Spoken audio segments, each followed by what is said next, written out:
ये देखिए हिंदुस्तान की जो एवरेज आबादी है उसको है ना एंटरटेनमेंट के साथ अगर आप समझाओगे तब समझ में आएगा। आप उनको कोई हाई फाई शब्द बोलोगे कि वीसी ऐसा करते हैं, जैसे मैंने टैम बोला, वो शायद ये वाली बातें ना समझना चाहें। उनको एंटरटेनमेंट के जरिए आप कोई भी चीज़ समझाओगे तो वो समझेंगे। तो मुझे लगता है शार्क टैंक का वो इम्पैक्ट बहुत अच्छा रहा है और आने वाले समय में आप देखेंगे कि द आइडिया इज हमारे देश के अंदर 100 टायर 2 टायर 3 जो शहर हैं वहां से एंटरप्रेन्योर आना चाहिए। ये दिल्ली, बॉम्बे, बैंगलोर अकेले कार्टेल नहीं होना चाहिए। हमारे 7 लाख गांव हैं।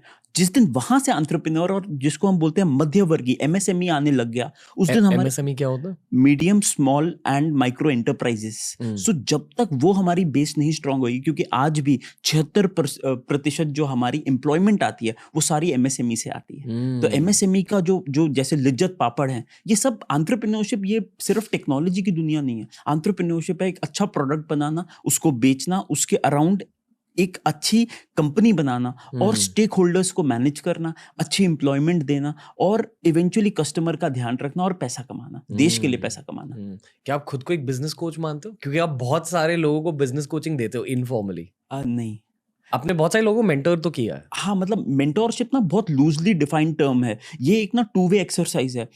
मैं जिससे भी बात करता हूँ, मैं उनसे है ना कोशिश करता हूँ मैं सीखूं। और जो भी अपने आप को कोच कहता है, coach is very one sided. Coach में ये होता है कि मैंने आपको कुछ कहा और आपने उसको ग्रहण किया।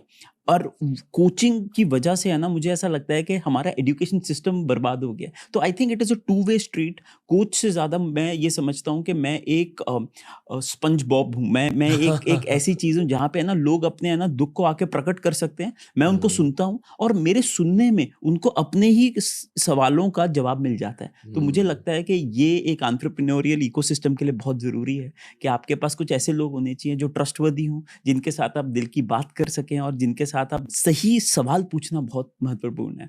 हमारी पूरी जिंदगी 14 साल हमें ये सिखाया जाता है कि प्रश्न हम पूछेंगे और जवाब आप देंगे।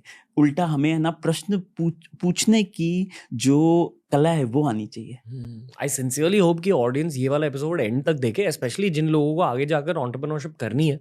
जब मैं 22 इयर्स का था, मुझे करना था बिजनेस, और ये पता था मुझे, बट एग्जैक्टली इसका रास्ता क्या होता है, इसकी मेंटरशिप कहाँ से मिलेगी, रेलेवेंट डेटा कहाँ से डाउनलोड होगी, ये मुझे बिल्कुल नहीं पता था।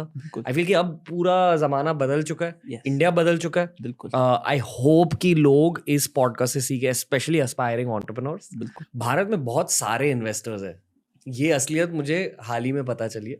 पर अगर किसी यंग एंटरप्रेन्योर को इन्वेस्टर्स से पैसे चाहिए और उन्हें शार्क टैंक में एंट्री नहीं मिल रही, तो प्रोसेस क्या होता है सर? मतलब मान लो एक कॉलेज स्टूडेंट का एक आइडिया है, अभी उस आइडिया के साथ करे क्या? स्टेप 1 क्या है? मैं आपको बताता हूँ, ये बहुत कूल चीज़ है और ये किसी को भी आइडिया नहीं है। सबको लगता है कि पैसा रेस करना इंपॉर्टेंट है या मुश्किल है। पैसा रेस करना is the easiest thing in these times. उसका सिर्फ एक ही तरीका है। Even though there's a recession? Absolutely. Recession has nothing to do with good companies and good ideas. Okay. सबसे पहला, आप आइडिया पे पैसा मत रेस कीजिए। You will not be able to raise. लोगों को लगता है पैसा रेस करना एक एंटरप्रेन्योर का काम है, वो उसका काम नहीं है। पैसा रेस करना एक बाय प्रोडक्ट है उसका। आपका फर्स्ट फोकस होना चाहिए एक ऐसा प्रोडक्ट बनाना। तो आपका, और बहुत लोग कहते हैं कि हमें उसके लिए पैसा चाहिए। मैं एक चीज के लिए हमेशा लोगों को बोलता हूँ, आज नो कोड के जमाने में, एमवीपीस के जमाने में 48 घंटे के अंदर आप अपना आइडिया टेस्ट कर सकते हैं, जिसको हम बोलते हैं एमवीपी, मिनिमम वायबल प्रोडक्ट। एक ऐसा प्रोडक्ट जो कस्टमर को भाए, जो जिसके साथ आप फीडबैक लेने जा सको। जब आप फीडबैक कस्टमर से लोगे ना, आपको 3 चीजें होंगी। या तो आपको कस्टमर कहेगा कि यार एक काम करो, मुझे अच्छा लग रहा है ये। बहुत कम इंडस्ट्रीज ऐसी है जहाँ पे कैपेक्स बहुत ज़्यादा चाहिए। 90% टेक्नोलॉजी और सॉफ्टवेयर के ज़माने में आपको बहुत ज़्यादा पैसा नहीं चाहिए। आपको सबसे पहले एक एमवीपी बनाना है। आप अपना सारी शिद्दत लगा दो वो एमवीपी बनाने में और कस्टमर से बात करने में। अगर आपको याद हो, हम लोग एक स्टार्टअप के बारे में बात कर रहे थे। आप जो स्टार्टअप बना रहे हैं उसमें आपका एमवीपी इतना स्ट्रांग है कि आपको इन्वेस्टर से ज्यादा आपका सारा ध्यान जाना चाहिए आपके कस्टमर पे। उसके बाद आप कस्टमर को बोलिए कि यार ये हमने बना लिया, क्या आप हमारे को कुछ पैसा एडवांस दे सकते हो? और जिस दिन कस्टमर ने आपको 5 रुपए भी दे दिया, उसके बाद जब आप इन्वेस्टर के पास जाएंगे, इन्वेस्टर देखेगा कि नहीं इनके पास ट्रैक्शन है, इन्वेस्टर को सिर्फ ट्रैक्शन चाहिए। इन्वेस्टर इज नॉट बॉदर्ड कि आप प्रॉफिटेबल हो नहीं हो, बट ही इज बॉदर्ड कि आप आइडिया स्टेज पे कैपिटल लेना आज की डेट में, अगर आप सेकेंड टाइम फाउंडर नहीं हो, बहुत मुश्किल है। तो मुझे लगता है आप नो कोड प्लेटफॉर्म पे जाइए, अपनी स्किल बढ़ाइए और आप अपना प्रोडक्ट की क्लैरिटी लाके है ना कस्टमर से बात कीजिए। जितनी फाइट आप इन्वेस्टर्स को लिंक्डइन पे ईमेल करने पे कर रहे हो, आप सारी फाइट लगा दो कस्टमर की प्रॉब्लम सॉल्व करने में।